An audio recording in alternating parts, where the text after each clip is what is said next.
Os duendes são seres mitológicos, considerados os espíritos da natureza. Provavelmente sua figura é originária nas lendas dos povos que viviam na Península Ibérica. Figura singular, descrito como seres diminutos, curiosos, velozes e com capacidades mágicas. Os duendes estão presentes em muitas culturas populares. Acredita-se que os duendes vivem nas florestas, poços e nascentes, além de possuírem um pote de ouro que pode ser encontrado no final do arco-íris. Por isso, é considerado um símbolo de boa sorte e sucesso. Por outro lado, o duende está associado às forças do mal, uma vez que pode adquirir qualquer forma e cor, considerados seres violentos e sarcásticos que pregam peças no humanos, ou seja, um ser endiabrado.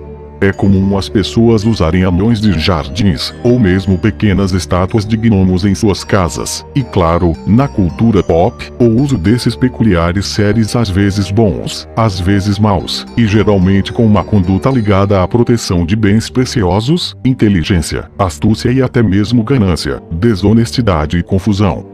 Vamos analisar aqui origens, diferenças entre gnomos, duendes e goblins, fazendo distinção entre referências históricas e a presença desses elementos em culturas mágicas. Na sua classificação dos espíritos elementais, o caráter essencial dos elementais é animar instantaneamente as formas de substância astral que se condensa em volta deles. Paracelso divide-os em 4 tipos: as salamandras, do fogo; as ondinas, da água; os silfos, do ar; e os gnomos, da terra. O nome, segundo alguns autores, pode vir do latim medieval gnomos, originado do grego clássico gnosis, conhecer. Outra teoria é de que venha do grego genomas, terrestre. Em 1583, a palavra gnome passou a figurar nos dicionários franceses, com o significado de pequenos gênios, deformados que habitam a terra. Já um duende, apesar de semelhante, tem algumas características que os diferem de gnomos. Parecem ter mais um instinto do que uma racionalidade, como é proposto que os gnomos tenham. A palavra é usualmente considerada equivalente à palavra inglesa spirit, ou à japonesa ikai, e é usada indiscriminadamente como um termo guarda-chuva para abrigar todas as criaturas semelhantes como goblins, piches, elfos, gnomos Eddic, ou seja, seres mágicos. Geralmente são descritos como tendo entre 15 e 30 centímetros de altura, tendo como característica notável a cabeça em formato cônico, muitas vezes independentemente de possuir chapéu, personalidade extremamente volátil e atributos encantados, como a capacidade de atravessar paredes, teletransportar objetos e pessoas, mudar de forma e cor, e alta velocidade. São criaturas que não guardam qualquer receio com o ambiente urbano e, curiosamente, há muitos relatos de aparições em construções inacabadas. Gostam de espreitar pelos cantos, observando os habitantes da casa e pregando-lhes peças, como o sumiço de objetos, abertura de portas, produção de ruídos, dentre outras perturbações, sendo capazes até de matar animais de estimação. Apesar de muitos acreditarem que são seres amigáveis, há relatos de diversas aparições ameaçadoras, inclusive com o emprego de violência. Nestas ocasiões os relatos são quase que unânimes em descrever que tais seres surgem de repente, em situações normais do cotidiano, enquanto crianças brincam em construções, pessoas observam árvores no quintal, embaixo de camas, dentro de guarda-roupas Eddic, portando pequenas facas, dando gargalhadas em tom de sarcasmo e deboche para com a testemunha, a quando aí sumindo de repente.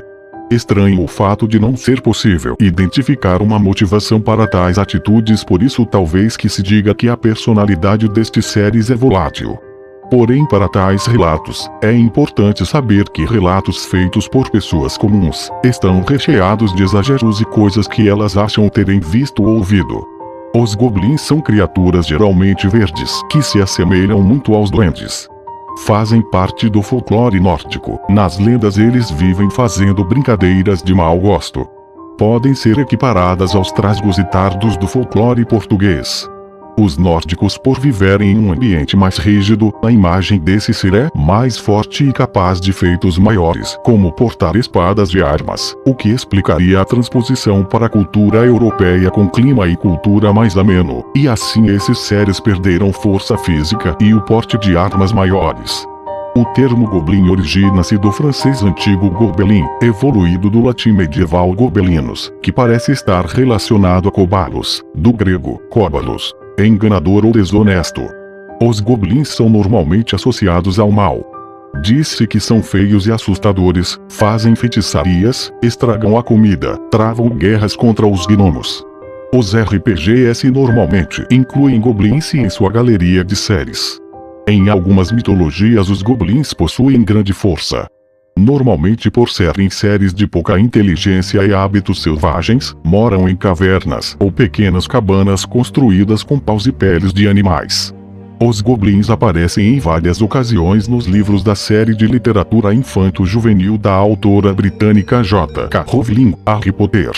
Nos livros da série, em que eles são chamados, na tradução para o português tanto de Portugal como do Brasil de duendes, os goblins são descritos como criaturas de médio porte, de aparência humanoide, atarracadas e com longos narizes e orelhas. Extremamente inteligentes, de grande poder e sabedoria, ainda que não sejam inteiramente confiáveis. São ambiciosos, e dão muito valor a riquezas, como ouro e joias. Raramente demonstram confiança por outros seres.